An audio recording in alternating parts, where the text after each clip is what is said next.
I've just hacked away a bit of the footplate to widen it a little so that I can get the motor through without unsoldering it.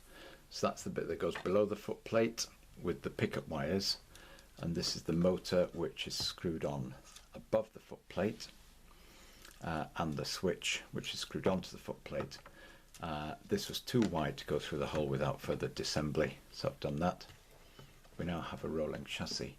Just a little note, I've noticed this all the time. The manufacturers put grease on their nylon cogs, and yet I read in one of the kit instructions that you don't need to grease nylon cogs. Maybe it's nylon to brass that you don't need to grease. But I still have a running chassis now for Thomas. Interestingly, never tried. This is straight out of the box. And all the plastic components that make up the body ready to receive a coat of black paint, apart from the ends of the buffer beam. I have looked at a couple of pictures of the real locomotive it's meant to be based on. I'm sure a colour one of this will show that's been painted in some sort of colour. I know this is black and white, but it doesn't look like there's much colour on that one.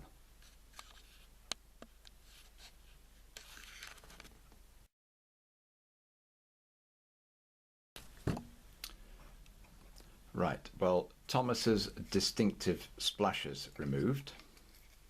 Just a bit of hacking with a razor saw. Some cleaning up to do there. And also that funny little oblong window.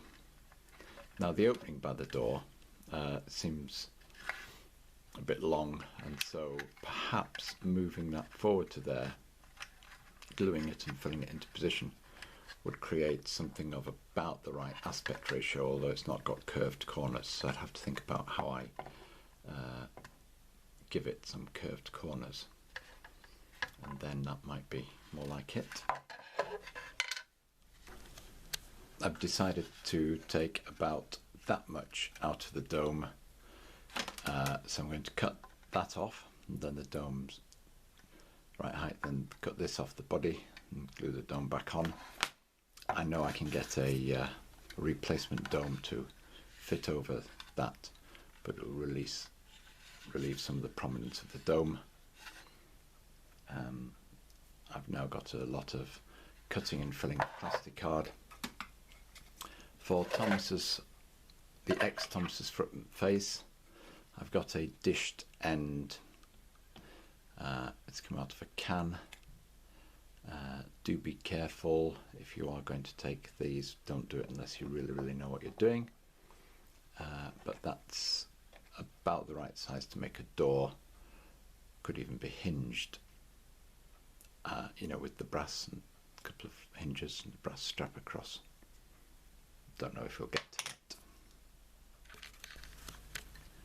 To make Thomas's spectacle windows bigger, I'm reaming it out with a tapered piece of sharp metal. In this case it's the nose of my cheap Custers, and so by twisting that around in the hole I'm able to ream it to any size I like, rather than having to look for a drill the right size to try and drill through this plastic. And the reaming of the Thomas windows I'm able to finish off with something which is less sharp of a taper. It happens to be an old pair of engineers dividers, or actually it's for drawing. I think it's for drawing a parallel line. I've never used it for anything except this. So sometimes those old tools you pick up actually find another use, because it's a piece of nice steel which is enabling me to open up the spectacles.